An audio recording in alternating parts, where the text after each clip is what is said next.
Hey, buddy, I'm Tim Selby from Heart of Steamboat, and happy Easter. I'm standing here over the Yampa River, and look at what's happening. It is sunny out.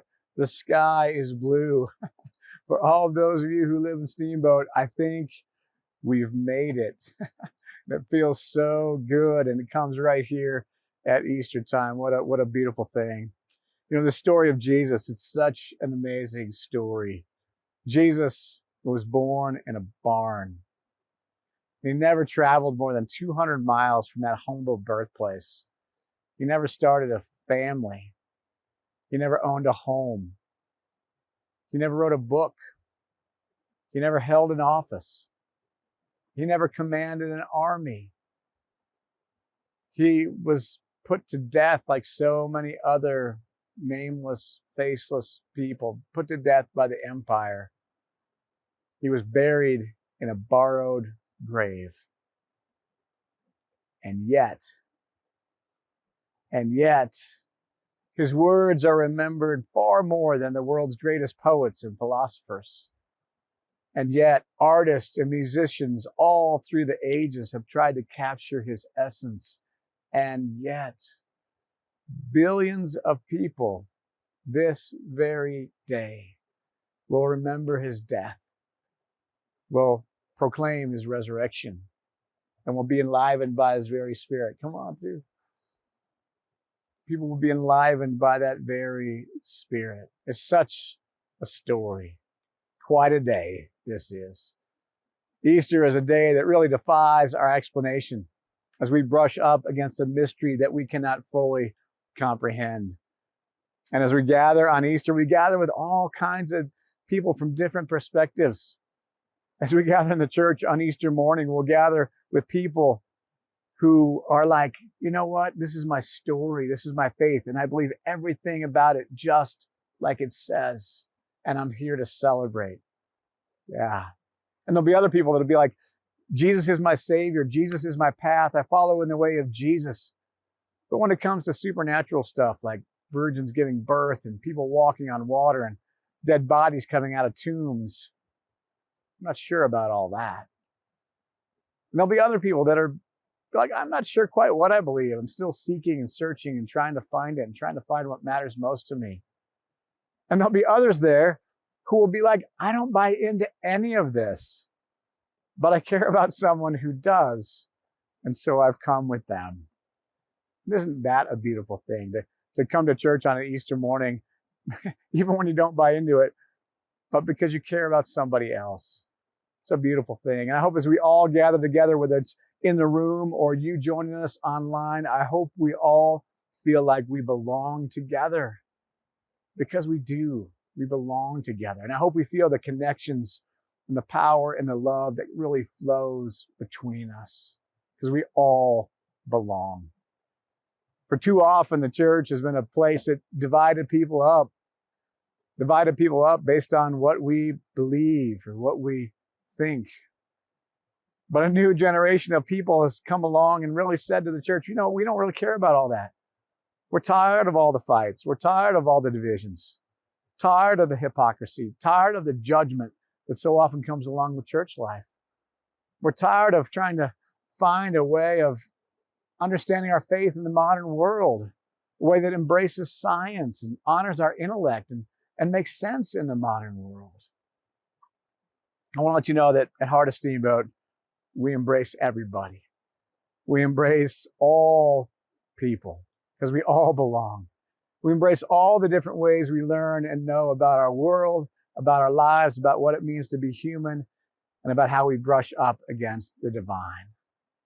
This story is so great and so big and so beautiful. It can't just be for a certain select group of people who believe the right things. The story is so much more broad and beautiful than that.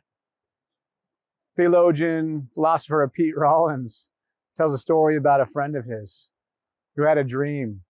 And in that dream, his friend goes to heaven, and it's beautiful. And he's at the pearly gates, and St. Peter's there, and he's about to step into that threshold to heaven. And he's about to step over that threshold right into the beauty of all of that. But then he realizes that his his friends are gathered around him. There's some friends with him. Some of his friends are Jewish, and some of his friends are Buddhist, and some of them are God knows what. And he looks at his friends, come on through. and he looks at his friends and he says, St. Peter, what about them? What about my friends? And St. Peter says, well, you know the rules, right?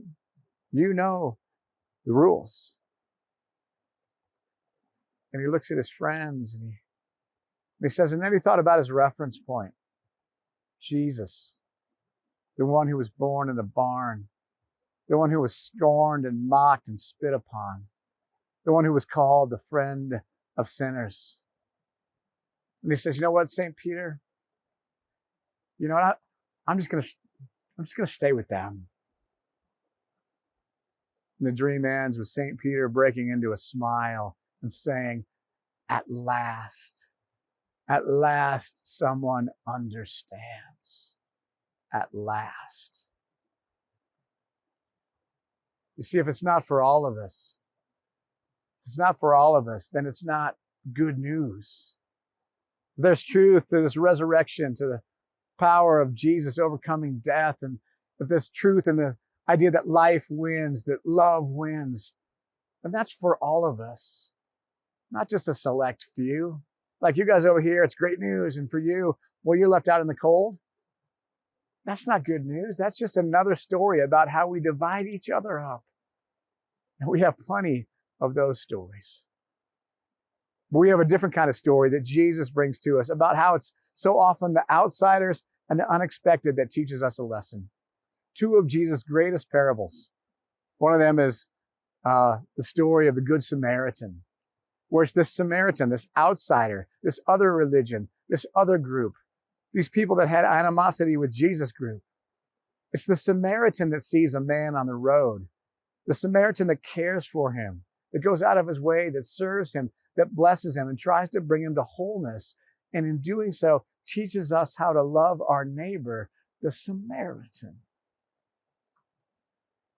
In the other great parable that Jesus tells, the parable of the prodigal son, a son takes the inheritance of his father and wastes it all in wasteful living, in crazy living. And he gets down to the bottom of the barrel and he's eaten at the slop of the pigs. And then he finds his way back home. And when he finds his way back home, you know what he finds there? He doesn't find condemnation. He doesn't find judgment. He finds embrace. Yeah, he finds embrace. And then there's Jesus, who was a friend by the name of Mary Magdalene. Mary Magdalene, who it's said at one point in time is troubled by 7 demons. I don't know what it's like to have 7 demons. I got some of my own, but 7's a lot. And I know Mary had a difficult life with that. Mary was sometimes maybe looked down upon or scorned by people. And yet it's Jesus' friend, Mary Magdalene, who the gospel says on that morning, this is in John 20. I invite you to go read it. 20th chapter of the Gospel of John. It's a beautiful story. But it says, while it was still dark, she made her way to the tomb of Jesus. While it was still dark. See, I think Mary knew what it was like to be in the dark, to be in hardship, to be in pain, to be in suffering. And she had courage even yet in that place. And while it was still dark, she makes her way to the tomb. But the tomb is empty. And the disciples who show up, they're running to and fro and they're running all around. And Mary decides to linger at that tomb by herself. And when she does, she encounters the one who says a word that changes everything, who says her name, Mary. And Mary goes and she tells the disciples, she says these words, which are known as the first sermon ever given. She says, I have seen the Lord. How beautiful and simple is that? I have seen the Lord. She doesn't try to describe it. She doesn't try to explain it. I don't even think she understands it. She just shares her experience. I have seen the Lord. Now, you and I, we don't see Jesus physically like Mary did. Well, at least most of us don't. In fact, if you do see Jesus physically, we might want to talk. But we certainly see Jesus and the Spirit of Christ metaphorically among us all the time in so many different ways. Right now, it's this time of spring, which the message is being told all around us. When those first flowers come up in the springtime, what a powerful thing that is. And sometimes I hear pastors say, you know what, you can't talk about springtime and Jesus because they're different things. And I'm like, of course they're different things, but they're a lot the same message. And I always feel like, don't you dare minimize the power of the flowers in the springtime. Don't you dare minimize the glory of the rushing river and the waters that flow like right under me right now. Don't you dare minimize that. Don't dare minimize the way that we hear the story of life when that forest comes to life and it greens and creatures and leafing greens all over the place. We see the presence of Christ around us in the natural world all the time. And we see it in people as we bless and love and serve one another, as people tend to the dying and feed the hungry and do all these things that Jesus showed us were so important along the way. This story of life, of resurrection, it's woven into our DNA. It's in our bones. God created the system, right? So the story is all through the system. And we see it in great literature and art, music, and movies, this idea that it's the good that wins out. It's love that wins out. It's life that wins out. It's built into us. It's so beautiful. It's such a beautiful story. And it's a little bit complicated, I think, to understand this resurrection, a little bit mysterious when Jesus comes back, and yet things look the same. Jesus might have come back from the dead, but the oppressed are still oppressed. The poor are still poor. Hungry children are still hungry, and tears still run down the faces of those who mourn. Why isn't it different? Better? I don't know. There's a lot of things I don't know, but I do know this. I do know that there's work to be done, what we would call the work of Easter, to continue doing those things that Jesus, the risen one, showed us how to do, to love and care and serve, and to bring that Easter power and that resurrection power to the world in all the ways that we can, because that Spirit of Christ is in us. I think we call that the work of Easter. It's the work of those who will hope against hope. When everything looks bleak, we continue that work. Whether we understand it or not, we continue that work. It's a great work. I'm so committed to that. I hope you're committed to that too. People all over our community are doing that in all kinds of different ways, and we join them in that. Trying to understand Easter so often leaves us speechless.